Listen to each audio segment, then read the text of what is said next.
Dear friends, welcome to my channel. In this video, I will examine metaplatforms stack. Before you start, don't forget to subscribe to my channel.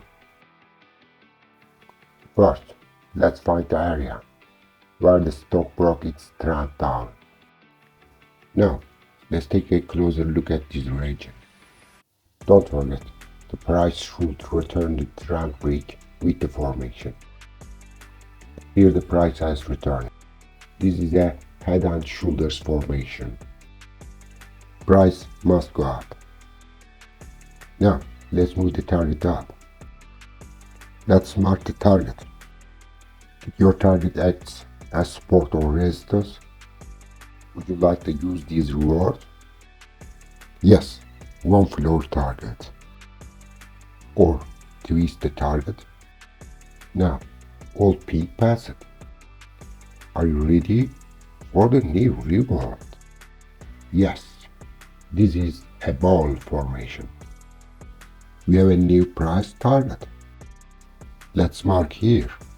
The new price peak has been determined. Now let's examine the stock differently. Elliott theory strategy. According to Elliott, the price rises with a 5-wave structure. The price should come back after the first wave, golden ratio or below according to Fibonacci. Third wave of price. Here the investor should expect the golden ratio. Now let's go. First wave of the price and second wave of the price. Remember, the price will move forward with a 5-wave structure. We can find third wave of the price. You must use trend-based Fibonacci, professional target, golden ratio, and take profit. Dear friends, thank you for watching this video. I wish you good luck. Goodbye.